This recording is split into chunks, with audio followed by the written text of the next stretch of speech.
ये वीडियो जो होने वाली है वो एसवी निर्ता सीटी 2024 की पेपर डिस्कशन पे होने वाली है, तो प्लीज़ इस वीडियो को पूरी देखना। हो सकता है वीडियो लंबी हो जाए तो 1x 2x पे देख लेना, मगर मेहनत बहुत ज़्यादा लगी है, तो प्लीज़ सपोर्ट करना, इस वीडियो को पूरा देखना, लाइक करना, सब्सक्राइब। शुरू करते हैं बायोलॉजी सेक्शन से। सबसे पहला जो क्वेश्चन है आपके स्क्रीन पे है कि for the formation of new organism without fertilization is called.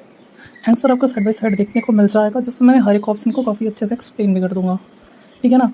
सबसे पहले इसका करेक्ट आंसर की बात कर लेते हैं, तो वो हो गया पार्थिनोजेनेसिस। ठीक है, पार्थिनोजेनेसिस में क्या होता है कि एम्ब्रियो बनती है विदाउट फर्टिलाइजेशन, ठीक है ना। स्पर्म जो होता है वो उनको फर्टिलाइज नहीं करता, उसके बिना ही एम्ब्रियो जो होती है वो बन जाती है, डेवलप कर जाती है, ठीक है ना। किन में देखने को मिल सकता है, तो कुछ इंसेक्ट्स में, रेप्टाइल्स में और प्लांट्स में, ठीक है। अब बात करते हैं इंटरनल फर्टिलाइजेशन, जो कि इसका डिफिनेशन ये है कि वो फीमेल के अंदर होगा, आउटसाइड नहीं होगा, अंदर स्पर्म और वो का फ्यूजन होगा। सिनगैमी भी फर्टिलाइजेशन को बताती है कि गैमेट्स जो होते हैं वो फ्यूज़ करके ज़ाइगोट बनाएंगे, ठीक है। अब आते हैं नेक्स्ट क्वेश्चन पे। सेकंड क्वेश्चन है कि if the female parent bear bisexual flower, removal of anther from the flower bud before the anther dehisce called. तो ये direct NCERT question, direct NCERT की डिफिनीशन है इमैस्कुलेशन की, तो ये आपका इमैस्कुलेशन का डिफिनीशन हो जाएगा कि एंथर को कट करके रिमूव किया जाता है, सेल्फ पॉलिनेशन को अवॉइड किया जाता है ऐसा करके, ठीक है ना। बैगिंग टैगिंग आप समझ सकते हो। पॉलन पिस्टल इंट्रैक्शन क्या होता है कि पॉलन पिस्टल इंट्रैक्शन में जो एंथर होती है वहाँ से पॉलन ग्रेन निकल के जब स्टिग्मा पे लैंड करती है, तो वहाँ से क्या वो आगे जर्मिनेट करेगा या नहीं करेगा, पॉलन ट्यूब फॉर्मेशन होगा नहीं होगा, ये सारी चीज़ें डिपेंड करती है पॉलन पिस्टल इंट्रैक्शन में। चलो नेक्स्ट क्वेश्चन आते हैं 73 पे। After spermiogenesis sperm had embedded in the Sertoli cell are finally released from the seminiferous tubules by the process, ठीक है ना। तो हमें वो प्रोसेस का नाम बताना है, ठीक है ना। ऑप्शंस आप देख सकते हो, और ये भी समझने वाली बात है कि रिलीज ऑफ स्पर्म जो होता है वो स्पर्मिएशन होता है, स्पर्मेटोजेनेसिस नहीं होता, ठीक है, और ना ही डिफरेंशिएशन या ओव्यूलेशन होगा। बाकी सारी पॉइंट्स आप समझ सकते हो। आ जाते हैं 74th क्वेश्चन पे। In which phase of menstrual cycle corpus luteum form. अब ये अच्छी क्वेश्चन है कि कॉर्पस ल्यूटियम कौन से फेज में बनता है, तो इसका जो करेक्ट आंसर होगा वो होगा आपका सिक्रेटरी फेज, ठीक है ना। सिक्रेटरी फेज जो होती है उस फेज में कॉर्पस ल्यूटियम जो होता है वो रैप्चर्ड ग्राफियन फॉलिकल से डेवलप करता है आफ्टर ओव्यूलेशन, और इस फेज को सिक्रेटरी फेज इसलिए कहते हैं क्योंकि कॉर्पस ल्यूटियम फिर सिक्रेट क्या करेगा, प्रोजेस्टेरोन और एस्ट्रोजन, और ये उसका कैरेक्टरिस्टिक फीचर हो गया इस फेज का, ठीक है। बाकी मेंस्ट्रुअल फेज, प्रोलिफरेटिव फेज या ओवुलेटरी फेज जो होते हैं उसको डिस्कस कर लेते हैं। मेंस्ट्रुअल फेज जो होता है जहाँ पे ब्लीडिंग होती है, यूट्राइन लाइन जो होता है वो सेट करते हैं। फिर प्रोलिफरेटिव फेज वो होती है जहाँ पे रीजनरेशन ऑफ द एंडोमेट्रियम होता है under the influence of oestrogen. Ovulatory phase जो होती है जहाँ पे रिलीज होता है ओवम, ठीक है। अब आ जाते हैं नेक्स्ट क्वेश्चन पे। A single gene can exhibit multiple phenotypic expressions called. मतलब ऐसी जीन जो मल्टीपल फिनोटिपिक एक्सप्रेशन दे सकती है, इस कंडीशन को हम लोग क्या कहेंगे, तो इसको हम कहते हैं प्लियोट्रोपी। क्या कहते हैं हम लोग, प्लियोट्रोपी। जहाँ पे एक सिंगल जीन जो होती है वो दो से ज़्यादा फिनोटिपिक ट्रेट या फिर कैरेक्टर को एक्सप्रेस करती है। इसका एग्जांपल हो जाएगा तुम्हारा फिनाइल कीटोनुरिया, ठीक है, जिसमें मल्टीपल कैरेक्टर्स आएंगे, आपकी मेंटल रिटार्डनेस आ जाएगी, हेयर पिगमेंटेशन आ जाएगा, स्किन पिगमेंटेशन आ जाएगा, ठीक है। अब बात करते हैं नेक्स्ट, पॉलीजेनिक इनहेरिटेंस क्या हो गया। तो पॉलीजेनिक इनहेरिटेंस हो जाएगा कि एक ही ट्रेट या फिर एक ही कैरेक्टर जो होता है वो मल्टीपल जीन से अगर कंट्रोल हो तो, ठीक है ना। प्लियोट्रोपी हो गया कि एक जीन जो है वो मल्टीपल कैरेक्टर को इन्फ्लुएंस कर रहा है, और पॉलीजेनिक इनहेरिटेंस मतलब कि एक ही कैरेक्टर मल्टीपल जीन द्वारा इन्फ्लुएंस हो रहा है, ठीक है ना। जैसे ह्यूमन का स्किन कलर हो गया, हाइट हो गया, ये सब क्या है, पॉलीजेनिक इनहेरिटेंस का एग्जांपल है। उसके बाद हम बात करते हैं इनकम्प्लीट डोमिनेंस की। इनकम्प्लीट डोमिनेंस है कि मतलब जो ग्रुप ऑफ एलील्स हैं उनमें कोई एक एल जो कम्प्लीटली डोमिनेट नहीं कर रही है और ब्लेंड हो रहे हैं कैरेक्टर्स, जैसे रेड और वाइट फ्लावर्स से पिंक फ्लावर आप देख सकते हो बन जाए, रेड डोमिनेंट हो गया, वाइट रेसेसिव होगी, और इनकम्प्लीट डोमिनेंस की वजह से बीच में आ गया तुम्हारा पिंक फ्लावर, ठीक है। अब नेक्स्ट क्वेश्चन पे आते हैं। नेक्स्ट क्वेश्चन है which enzyme catalyse the polymerization in only one direction, that is 5 to 3 prime, this strand that has polarity 3 prime to 5 prime in transcription process, ठीक है। सबसे पहले ऑप्शन पे जाते हैं हम लोग। पहला ऑप्शन है डीएनए आइसोमरेज। अब डीएनए आइसोमरेज क्या करता है, ये डीएनए को सुपर कॉइलिंग में हेल्प करता है, ठीक है ना। और डीएनए डिपेंडेंट आरएनए पॉलीमरेज जो होती है वो आरएनए स्ट्रैंड को मतलब आरएनए स्ट्रैंड को जनरेट कराती है ऑन द डीएनए स्ट्रैंड, ठीक है ना। डीएनए स्ट्रैंड के टेम्पलेट पे वो आरएनए को रिजनरेट सिंथेसाइज कराती है, ठीक है। तो डीएनए डिपेंडेंट आरएनए पॉलीमरेज जो होती है, इसका आंसर आ जाएगा कि वो 5' to 3' जो होती है पॉलीमराइजेशन करा रही है 3' to 5' डीएनए टेम्पलेट पे, ठीक है ना। इसके बाद हमारा नेक्स्ट ऑप्शन है आरएनए डिपेंडेंट डीएनए पॉलीमरेज। ये तुम्हें रेट्रोवायरसेस में देखने को मिल जाएगा, जहाँ पे रिवर्स ट्रांसक्रिप्शन का काम होगा, मतलब कि आरएनए टेम्पलेट पे डीएनए का फॉर्मेशन हो रहा है, सिंथेसिस हो रही है। फिर अगर टोफू आइसोमरेज आता है, टोफू आइसोमरेज होता है वो डीएनए आइसोमरेज का उल्टा करता है। डीएनए आइसोमरेज क्या कराती है तुम्हारी, सुपर कॉइलिंग कराती है, तो टोफू आइसोमरेज जो तुम्हारा अनवाइंडिंग कराता है, ठीक है ना, उसको रिलैक्स करेगा, अनवाइंड कराएगा। नेक्स्ट क्वेश्चन है हार्डी-विनकर प्रिंसिपल पे कि हार्डी-विनकर प्रिंसिपल क्या होता है, तो ये डायरेक्ट आप एवोल्यूशन चैप्टर से आप देख सकते हो, और इसका जो ऑप्शन होगा वो ऑल ऑफ दीज होगा। फिर आते हैं फाइलेरियासिस कॉज बाई, फाइलेरियासिस किससे कॉज होगा, तो इसमें वॉचेरिया बैनक्रॉफ्ट, वॉचेरिया बेलाई दोनों कॉज करती हैं, तो बोथ ए एंड बी दोनों हो जाएगा।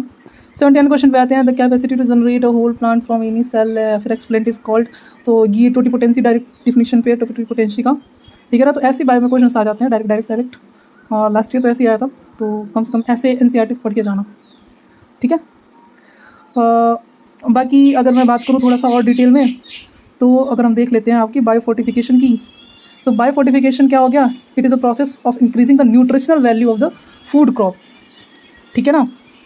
फूड क्रॉप की जो न्यूट्रिशनल वैल्यू होती है उसको इंक्रीज़ किया जाता है बायोफोर्टिफिकेशन में। अब बायोफोर्टिफिकेशन का कुछ एग्जांपल्स आपको एनसीईआरटी में मिल जाएगा, वो आप एक बार देख लेना, और अगर आपको आता है तो कमेंट्स में ज़रूर बताना कि बायोफोर्टिफिकेशन का एग्जाम्पल क्या होगा, ठीक है ना। कमेंट सेक्शन में इसका आंसर बताना एग्जाम्पल्स। उसके बाद म्यूटेशन ब्रीडिंग की बात होगी है। Mutation breeding is a method of plant breeding where mutations are induced to create new variations, ठीक है ना। अब इस पर तो ज़्यादा कुछ है नहीं एनसीईआरटी में भी, तो ज़्यादा इस पर ध्यान मत दो। आ जाते हैं नेक्स्ट क्वेश्चन पे, which enzyme cut the DNA and specific position with in the DNA, ठीक है ना। मतलब कि डीएनए को कट कर रहा है with in the DNA, nucleus तो है क्योंकि कट कर रहा है, लेकिन कौन सा, अब विद इन कर रहा है तो एंडो होगा, तो रिस्ट्रिक्शन एंडोन्यूक्लियस आपका आंसर आ जाएगा। नेक्स्ट ऑप्शन है हमारा वो है रिस्ट्रिक्शन एक्सोन्यूक्लियस। रिस्ट्रिक्शन एक्सोन्यूक्लियस जो होती है वो डीएनए टेम्पलेट को एंड्स पे कट करती है, ठीक है ना। और जो एंडोन्यूक्लियस होती है सेंटर कट करती है। डीएनए पॉलीमरेज जो होती है वो डीएनए को सिंथेसिस कराती है, न्यू डीएनए सिंथेसिस कराती है टेम्पलेट डीएनए स्ट्रैंड से, ठीक है। और डीएनए डिपेंडेंट आरएनए पॉलीमरेज की तो हम बात कर चुके हैं। डीएनए डिपेंडेंट आरएनए पॉलीमरेज जो होती है वो आरएनए स्ट्रैंड की सिंथेसिस कराती है डीएनए टेम्पलेट पे, ठीक है। नेक्स्ट जो क्वेश्चन है, which among the following is the symbiotic nitrogen fixing bacteria, तो इसमें राइजोबियम और फ्रैंकिया दोनों ही सिम्बायोटिक नाइट्रोजन फिक्सिंग बैक्टीरिया है। हालांकि जो राइजोबियम है वो सिम्बायोटिक एसोसिएशन करती है with root of leguminous plant, and Frankia जो होती है वो सिम्बायोटिक एसोसिएशन करती है with the root of non leguminous plant, ठीक है। लेकिन सिम्बायोटिक बैक्टीरिया तो दोनों है। फिर आपका नाइट्रोकॉकस जो है वो नाइट्राइट को नाइट्रेट में कन्वर्ट करता है नाइट्रिफिकेशन में, लेकिन ये सिम्बायोटिक नाइट्रोजन फिक्सिंग बैक्टीरिया नहीं है। फिर आता है आपका नेक्स्ट क्वेश्चन बैसिलस थ्यूरिजेनेसिस पे कि it produce a protein that kills which of the following insects, तो ये कौन सा प्रोटीन प्रोड्यूस करता है ये आप कमेंट्स में बताना। और बाकी ये टोबैको बटवर्म, आर्मीवॉर्म, बीटल्स इन सबको किल करता है। नेक्स्ट क्वेश्चन है क्रेन्स अनॉटमी सीन, तो डायरेक्ट है C4 प्लांट्स में क्रेन्स अनॉटमी देखने को मिलता है। Interaction in which one species benefits and the other is neither harm और नॉट बेनिफिटेड और कॉल्ड, तो ये आपका डायरेक्ट आ गया क्वेश्चन। तो कमेंसलिज्म इसका आंसर होगा, जहाँ पे एक स्पीसीज जो होती है वो बेनिफिट होती है और दूसरी को ना ही हार्म होता है ना ही बेनिफिट होती है। एग्जांपल आप याद कर लेना इसमें, ऑर्चिड की, ऑर्किड जो होती है वो मैंगो ट्री पे ग्रो करती है। इसमें क्या होती है कि जो ऑर्किड होती है उसको वहाँ मैंगो ट्री से मिल जाता है न्यूट्रिशंस, लेकिन जो मैंगो ट्री होती है उसको कोई भी हार्म या बेनिफिट नहीं होता, ठीक है ना।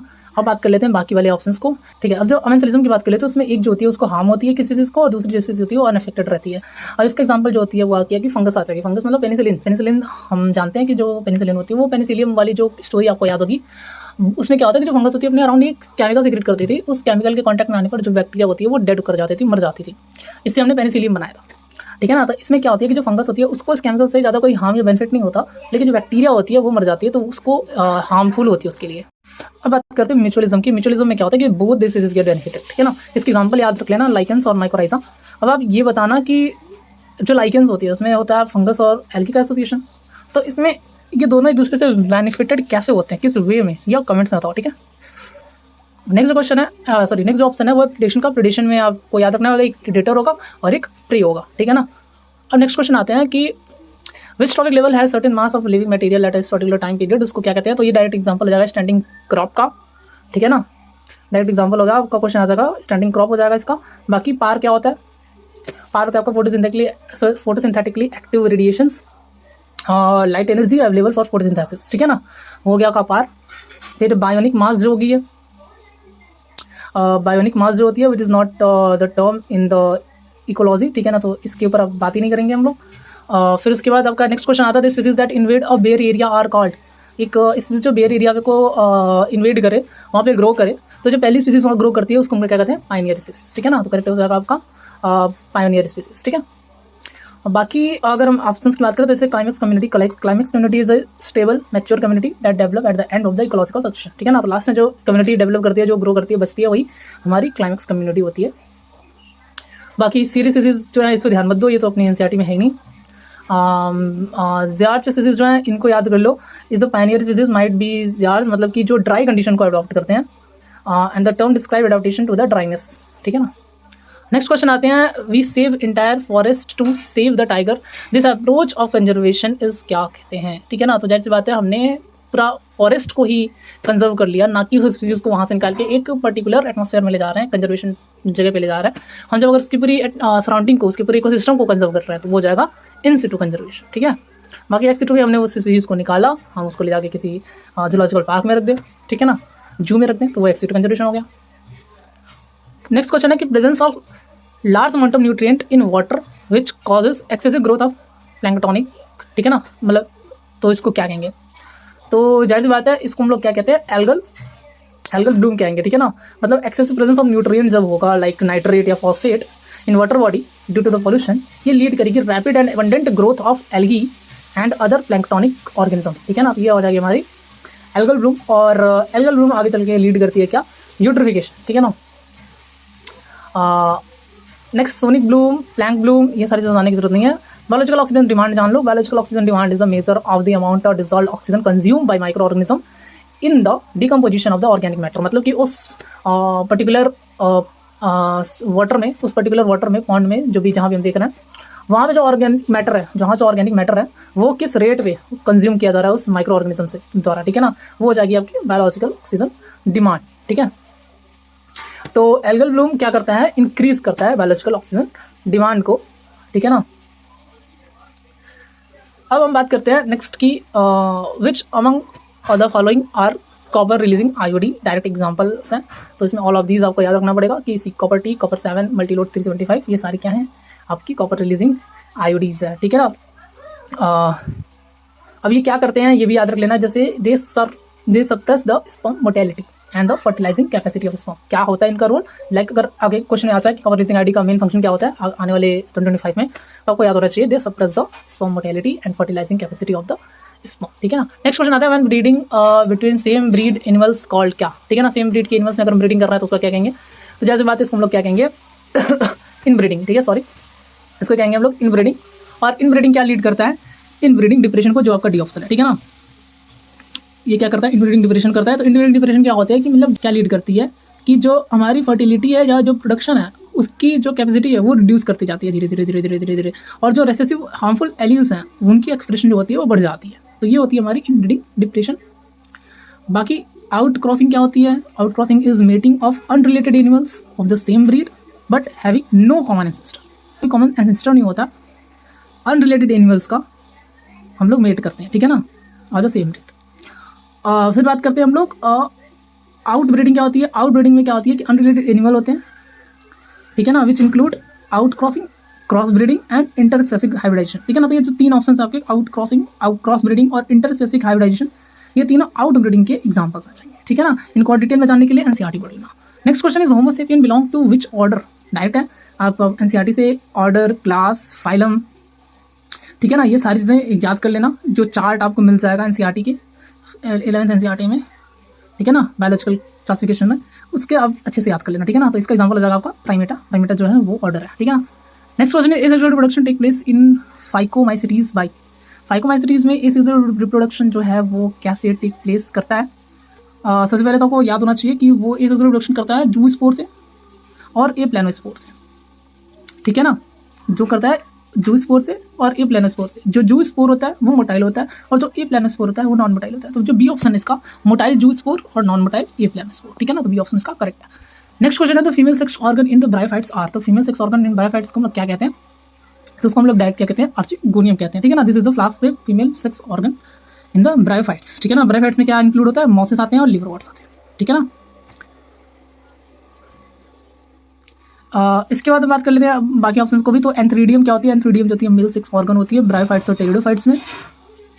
एंथ्रोजॉइड जो होती है वो मोटाइल मेल गैमेट होती है एंथ्रीडियम के अंदर। स्पोरोफाइट जो होती है वो diploid spore producing generation in the life cycle of the plant होती है, ठीक है ना, which develop and forms the zygote. Next question आते हैं कि the class reptilia bears, class reptilia में क्या क्या देखने को मिलता है, तो इसका करेक्ट आंसर होगा ऑल ऑफ दिस। रेप्टिलिया में हमें कॉर्निफाइड स्किन देखने को मिल जाएगी, हमें एपिडर्मल स्केल्स देखने को मिल जाएंगे, हमको स्टूटस भी देखने को मिल जाएगा, ठीक है।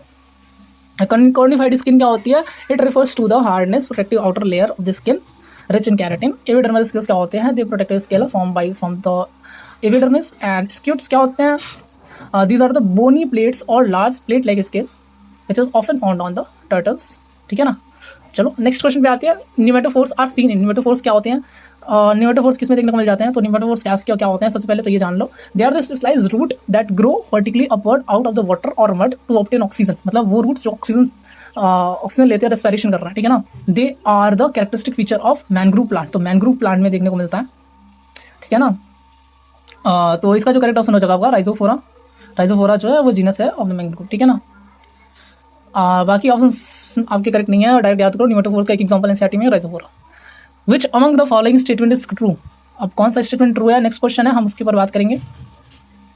जाइलम पैरेन्काइमा क्या सही है, तो जो एंजियोस्पर्म होते हैं ये लैक करते हैं जाइलम पैरेन्काइमा, नहीं ये गलत ऑप्शन है, क्योंकि एंजियोस्पर्म के जाइलम में जाइलम पैरेन्काइमा होता है और वो जो रोल प्ले करता है अपना स्टोरेज का। सेकंड है black vessels in their xylem, हाँ ये लैक करते हैं क्योंकि इनके अंदर ट्रैकेट्स होते हैं, जो ट्रैकेट्स के थ्रू वाटर कंडक्शन होता है, जाइलम वेसल्स के थ्रू नहीं होता। C option is angiosperm lack tracheids in their xylem, जी नहीं ये गलत है, इनमें तो जाइलम वेसल्स होते हैं। Gymnosperm lack xylem tracheids in their xylem, नहीं जाइलम ट्रैकेट्स होते हैं, ठीक है ना, उसी के थ्रू वाटर कंडक्शन होता है। नेक्स्ट क्वेश्चन आ जाता है, which among of the following are specialized connective tissue. Tissue तो बोन और ब्लड जो होती है वो दोनों ही स्पेशलाइज्ड कनेक्टिव टिश्यू होती है, ठीक है ना। तो इसमें आपका सी ऑप्शन करेक्ट हो जाएगा। Next question is the fluid mosaic model of the plasma membrane proposed by, तो जो फ्लूइड मोज़ेक मॉडल है प्लाज्मा मेम्ब्रेन का वो प्रपोज किसने किया था, ये तो डायरेक्ट आपको याद होना चाहिए, सिंगर निकोलसन जो थे उन्होंने ही 1972 में ये मॉडल को प्रपोज किया था, ठीक है ना। बाकी Robert brown, Robert Henry, Camillo Golgi, ये आप कमेंट में बताना कि किसने क्या किया है, ठीक है ना, किसके बारे में क्या है।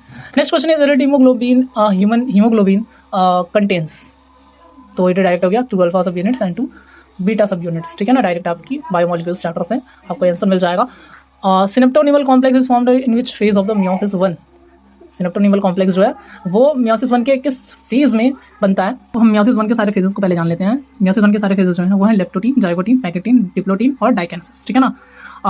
जो सिनेप्टोनिमल कॉम्प्लेक्स है वो क्या होता है कि it is a protein structure that form between the homologous chromosomes, homologous chromosome के बीच में बनता है।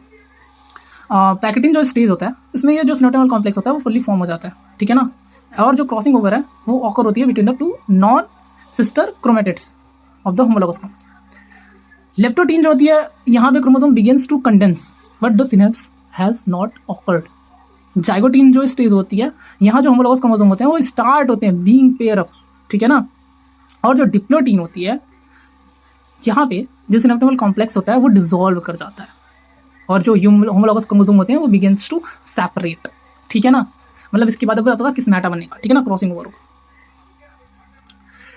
तो आपके सारे 100 क्वेश्चंस को मैंने अच्छे से एक्सप्लेन कर दिया है और बायोलॉजी का ये हमारा सेशन जो है कंप्लीट होता है ऐसे नेतार सीटी 2024 का। अगर पसंद आया हो तो प्लीज़ वीडियो को लाइक कर देना, कमेंट करो, ठीक है ना। कमेंट्स में आप जितने क्वेश्चन मैंने पूछे हैं उसके आंसर दो, ठीक है ना। कमेंट्स में आप आंसर दो जितने भी क्वेश्चन पूछे हैं। नहीं समझ में आ रहा है क्या क्वेश्चन पूछे हैं तो वापस रिपीट करके एक बार देख लो क्या क्या क्वेश्चन है। और बाकी कैसी लगी आपको वीडियो कमेंट्स में बताना। नेक्स्ट पार्ट बहुत ही जल्द आएगा, तब तक के लिए टेक केयर और पढ़ाई करते रहो।